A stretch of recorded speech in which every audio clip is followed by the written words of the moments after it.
chief guest of today's function, Senior Police Officer Madam Chanchal Tiwari ji, Madam Rao Rotia ji, guest faculty members and dear students. At the very outset, I would like to express my sincere thanks to Madam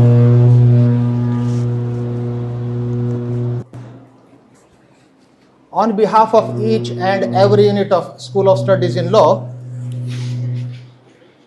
I welcome Madam Chanchal Tiwari. Madam, we are highly elevated with your kind presence as you have spared your valuable time from your busy schedule. We are looking forward for your continued cooperation in the future too. भविष्य में भी आपका इसी प्रकार का सहयोग मिलता रहे. आप एक आदर्श हैं भाई, ये ऐसे ही चलता रहेगा.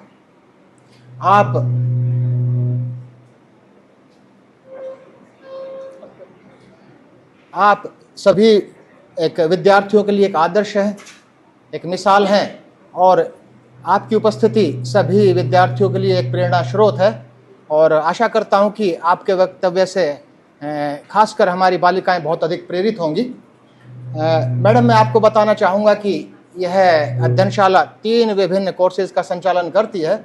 पहला कोर्स है 5 years इंटीग्रेटेड BLLB, जो मैडम 5 साल का कोर्स है और जिसमें 10 सेमेस्टर्स हैं. दूसरा कोर्स है LLM 2 years LLM consisting of 4 different semesters. और यह अध्ययनशाला PhD प्रोग्राम को भी रन करती है और गेस्ट फैकल्टीज़ का भी बहुत अच्छा सहयोग मिलता है. हमारे यहाँ जितने भी फैकल्टी मेंबर्स हैं, रेगुलर फैकल्टी मेंबर्स हैं या गेस्ट फैकल्टी मेंबर्स हैं, वो उनका एक देश में अपने एक स्थान है, प्रतिष्ठा है किसी भी क्षेत्र में, शिक्षा के क्षेत्र में और यहाँ तक कि हम कहें तो खेल के क्षेत्र में भी उस उम्र में भी अग्रणी हैं. तो एक बार फिर मैं आपका स्वागत करता हूं. और किसी कारणवश विश्वविद्यालय के कुलपति नहीं आ पाए हैं, अभी आएंगे, हमें ज्वाइन करेंगे, उनका आशीर्वाद भी हमें मिलेगा. सर ने कहा है कि मैं बीच में कभी भी मैं ज्वाइन कर सकता हूं. 2-3 बातें. आज हम अंतर्राष्ट्रीय महिला दिवस का आयोजन कर रहे हैं. थोड़ा लेट हैं हम, थोड़ा 2-4 दिन, लेकिन क्योंकि विश्वविद्यालय एक सीरीज में, एक क्रम में विभिन्न कार्यक्रमों का आयोजन कर रहा है, तो उसी क्रम में यह विधि अध्ययनशाला भी एक अंतर्राष्ट्रीय महिला दिवस का आयोजन कर रहा है. 2 बातें मैं कहना चाहूँगा. I will not take much time. सुबह से सभी विद्यार्थी बैठे हैं, मैं जानता हूँ कि इनको भी अपना प्रदर्शन भी करना है. They all have to perform on the stage also. और मुझसे ज़्यादा महत्वपूर्ण आपका वक्तव्य इन सब के लिए और माननीय कुलपति जी का वक्तव्य इनके लिए सबसे महत्वपूर्ण है.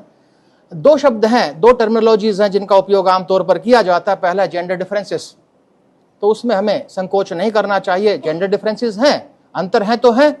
जिस क्रिएटर ने, हु क्रिएटेड अस, उसने जो डिफरेंसेस हैं वो डिफरेंसेस हैं, इंक्लूडिंग इम्यून रेस्पॉन्सेस भी, दुनिया भर के डिफरेंसेस है. लेकिन यहाँ पर बात जेंडर डिफरेंसेस की नहीं है. आज की दिन बात है इक्वलिटी की, जेंडर इनइक्वलिटी की, समानता की बात है. लेकिन फिर भी मैडम राव ने मुझे आमंत्रित किया और मुझे कहा कि सर हमें किस तरह का एक आयोजन करना चाहते हैं. तो I have gone through several research studies. कुछ मैंने एक सर्वेक्षण अध्ययन देखे. I have gone through these survey studies. उसमें देखा कि आज के दिन बेशक हम कितना भी कहें, लेकिन कहीं ना कहीं अंतर देखने को मिलता है.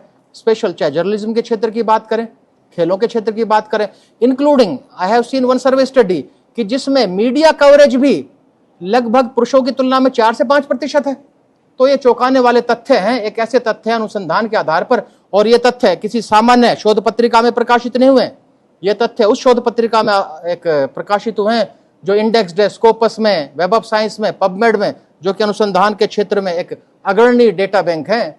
और यही कहूंगा कि हम सबको मिलकर वो प्रयास करना चाहिए कि जेंडर इक्वलिटी रहे हमेशा. समानता का अधिकार, एक संविधान में तो समानता का अधिकार है, लेकिन एक उसको एक व्यवहारिक एक उसमें हम लाएं, एक व्यवहारिकता में लाएं.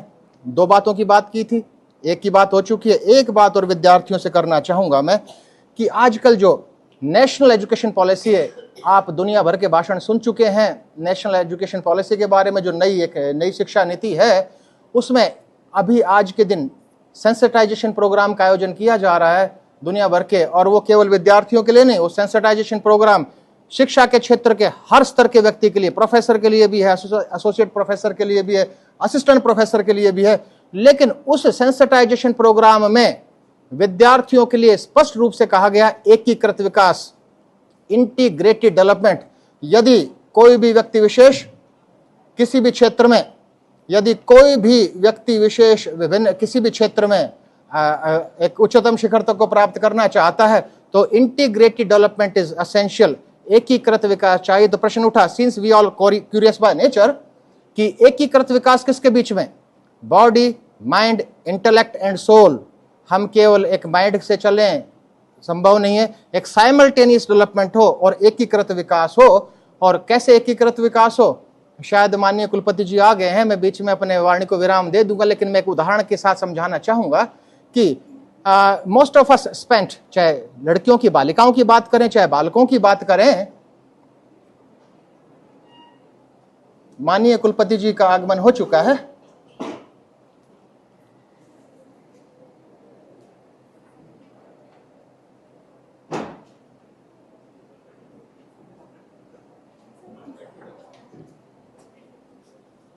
कुलपति जी का स्वागत करता हूं, औपचारिक स्वागत करता हूं।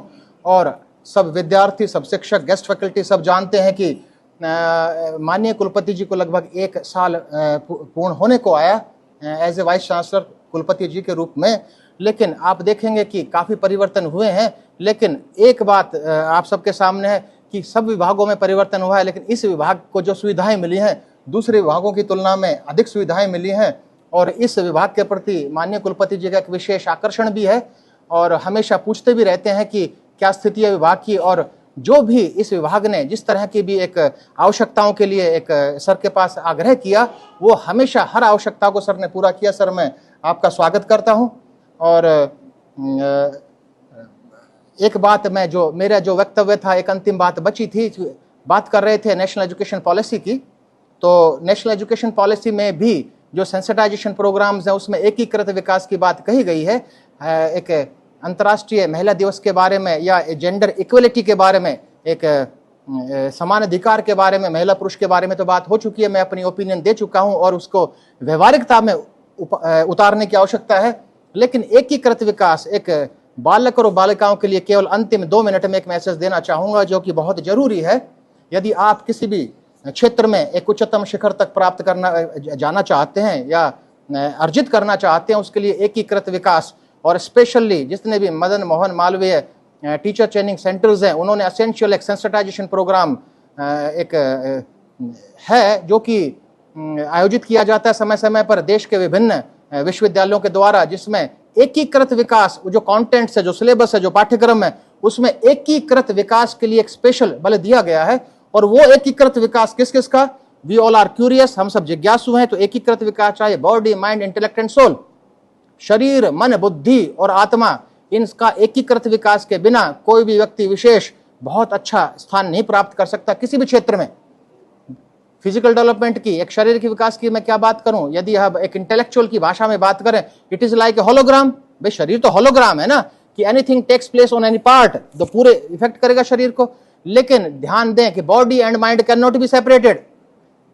मन में कुछ भी घटित होगा अनिवार्य रूप से हमारे शरीर को प्रभावित करेगा। नई पीढ़ी, ये युवा पीढ़ी जान ले इस बात को।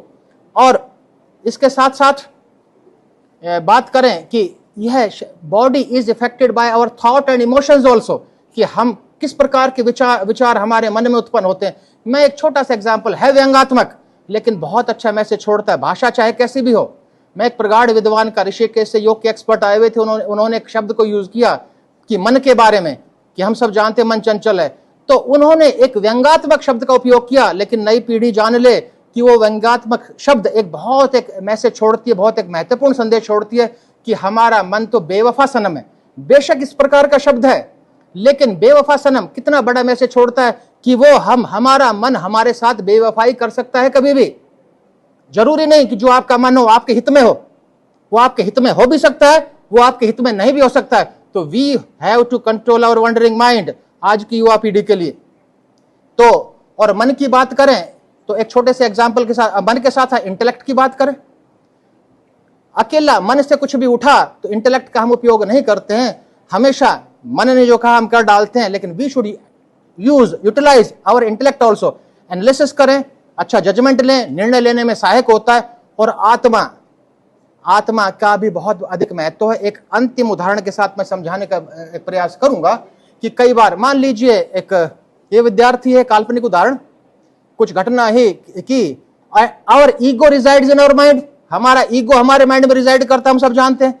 झगड़ा हुआ बच्चे के साथ, इतने जोश में आ गया, ईगो डोमिनेट किया, थप्पड़ मार डाला। यह केस गया वीसी सर के पास। वीसी सर ने कहा कि नहीं, इन्फ्रिजमेंट सीवियर किस्म का है, बच्चा रेस्टिगेट होना चाहिए। तो इन्होंने ईगो के, मन ने एक्ट किया केवल ईगो के आधार पर, इंटेलेक्ट को यूज नहीं किया, इंटेलेक्ट को यूज नहीं किया, थप्पड़ लगा दिया। लेकिन अब फिर इंटेलेक्ट सहारा दे रहा है, सहयोग कर रहा है कि अच्छी बात है, वीसी सर से माफी मांग लीजिए, 1 साल बच जाएगा, नहीं तो 1 साल के लिए रेस्टिगेट होंगे। तो इसी इंटेलेक्ट को अगर पहले उपयोग कर लिया होता तो यह स्थिति नहीं उत्पन्न होती। तो हमेशा most of us operate from our ego. हम में से अधिकतर बच्चे, विद्यार्थी, इंक्लूडिंग मी ऑल्सो, हम अधिकतर अपने ईगो से ऑपरेट करते हैं। तो हम अपने ईगो से ऑपरेट नहीं करें। छोटा सा एग्जाम्पल है, मान लो कि भावेश जी बड़ा अच्छा पढ़ाते हैं, भावेश जी हमारे गेस्ट फैकल्टी हैं, वो जोक भी सुनाते हैं, उन्होंने क्लास में जोक सुना रहे थे। तो हम इंटीग्रेशन की बात कर रहे हैं, एकीकृत विकास की बात कर रहे हैं, body, mind, intellect and soul. तो जोक सुनाया, वो जोक ने, उस जोक का प्रोसेस हमारे मन ने शुरू किया, द प्रोसेस टेक्स प्लेस। और प्रोसेस ने किसको कहा? बॉडी ने रेस्पॉन्ड किया, जेस्चर चेंज हुए, पोस्चर चेंज हुए। इंटेलेक्ट डिसाइड करता है कि यह जोक किस प्रकार का है, कि क्या ह्यूमरस है या नहीं है, that is decided by our intellect. लेकिन ध्यान रहे अंतिम वाक्य है, लेकिन आप जॉय की स्थिति में तभी प्रवेश करोगे जब आपकी आत्मा शुद्ध होगी। जब तक आत्मा सहयोग नहीं करेगी, you can not attain the state of Joy. चाहे कितना ही अच्छा आनंद, कितना अच्छा म्यूजिक या कितनी अच्छी गतिविधि हम क्यों न करें। तो मैं विद्यार्थियों को भाषण तो हमेशा देता रहता हूं। मैं एक बार फिर माननीय कुलपति जी का धन्यवाद देता हूं, वो कि अपने व्यस्तम समय में सर के पास कमिश्नर आए हुए थे, फिर भी सर ने कहा कि नहीं, मैं लॉ डिपार्टमेंट जरूर विजिट करना चाहूंगा। और मैं आज की मुख्य अतिथि मैडम का भी एक धन्यवाद देता हूं, धन्यवाद के साथ साथ स्वागत भी करता हूं। मैडम चंचल तिवारी जी, आप सीनियर पुलिस ऑफिसर हैं एक छत्तीसगढ़ शासन में, और आप सभी बच्चों को मेरी शुभकामनाएं, और आप सबको अंतर्राष्ट्रीय महिला दिवस की भी शुभकामनाएं। Thank you.